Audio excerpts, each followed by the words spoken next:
ऐसा वाकया जिसे सुनकर आप हैरत में पड़ जाएंगे। ये वाकया है हजरत ख्वाजा गरीब नवाज रहमतुल्लाह अलैह और जादूगर जयपाल का। इस वाकये को मुकम्मल तौर पर समझने के लिए इस वीडियो को एंड तक जरूर देखें। मोहतरम नाजरीन, एक मर्तबा हजरत ख्वाजा गरीब नवाज रहमतुल्लाह अलैह अपने कुछ मुरीदों को लेकर अजमेर की सरजमीन पर अपने कदम रखते हैं। कयामत की गर्मी थी, धूप से बचने के लिए वो एक सायादार दरख्त के नीचे बैठ जाते हैं। अभी वो आराम फरमा ही रहे थे कि उसी वक्त राजा के कुछ सिपाही आते हैं और उन्हें वहाँ से चले जाने के लिए कहते हैं। राजा के सिपाही पूछते हैं कि आप लोग कौन हैं और कहाँ से आए हैं? ख्वाजा साहब फरमाते हैं, भाई हम मुसाफिर हैं और सफर पर निकले हैं, साया देखकर बैठ गए। सिपाही कहते हैं, आप लोगों को मालूम नहीं है कि राजा के यहाँ ऊंट बैठते हैं, आप जाइए यहाँ से। ख्वाजा साहब फरमाते हैं, भाई इतना बड़ा जंगल है, राजा साहब के ऊंट तो कहीं भी बैठ सकते हैं।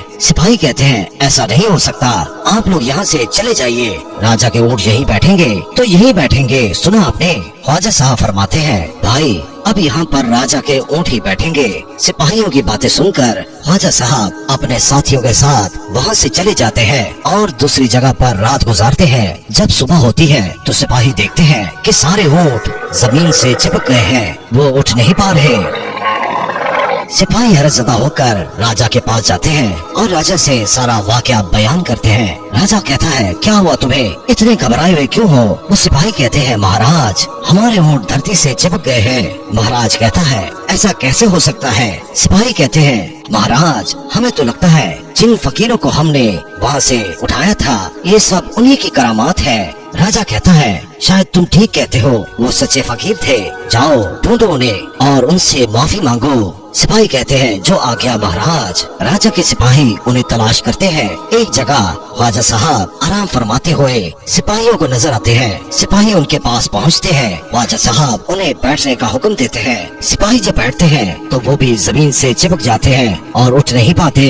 जब राजा को ये खबर मिलती है कि हमारे ऊँटों की तरह हमारे सिपाही भी जमीन से चिपक गए हैं, तो वो खुद ख्वाजा साहब के सामने पेश होता है। ख्वाजा साहब राजा को भी बैठने का हुक्म देते हैं। जब राजा जमीन पर बैठता है तो वो भी चिपक जाता है और लाख कोशिश करने के बावजूद जब वो उठने से नाकाम रहा तो ख्वाजा साहब से माफी मांगने लगा, गिड़गिड़ाने लगा। तब ख्वाजा साहब को उस पर रहम आ जाता है और उन्होंने जमीन से कहा, ऐ जमीन अल्लाह के हुक्म से इनको तो आजाद कर दे। जमीन उनको आजाद कर देती है। राजा बार बार उनकी इस मेहरबानी का शुक्रिया अदा करता है। कुछ दिनों के बाद एक और वाकया पेश आता है। राजा के सिपाही आकर राजा से शिकायत करते हैं कि कुछ फकीर अनास सागर का पानी गंदा कर रहे हैं, उसमें नहाते हैं, उसी में वजू करते हैं। अनास सागर का पानी पीने के लायक नहीं रहा। राजा ये बात सुनकर बहुत परेशान और फिक्रमंद हो जाता है। वो जादूगर जयपाल को बुलाकर मशवरा करता है। जयपाल राजा से कहता है कि आप उन फकीरों को अनास सागर से पानी मत भरने दो। राजा ऐलान कर देता है कि उन फकीरों को तालाब के करीब भी न आने दिया जाए।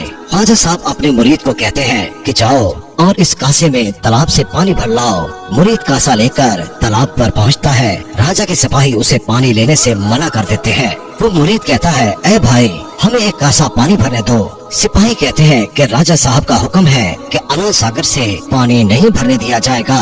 वो मुरीद कहता है, ये तो खुदा की नेमत है। सिपाही कहते हैं, हम कुछ नहीं जानते, आपको पानी नहीं मिलेगा तो नहीं मिलेगा, सुना आपने, आप यहाँ से चले जाओ। तो वो मुरीद हाली कासा लेकर ख्वाजा साहब के हुजूर में पेश होता है। मुरीद उन्हें सारा वाकया बयान करता है कि राजा के सिपाहियों ने उन्हें पानी लेने से मना कर दिया। ये सुनकर ख्वाजा साहब नाराज होकर मुरीद से कहते हैं, तुम जाओ और अनास सागर के करीब जाकर कहो, ऐ पानी तुझे ख्वाजा साहब ने बुलाया है, तू मेरे इस कासे में आ जा।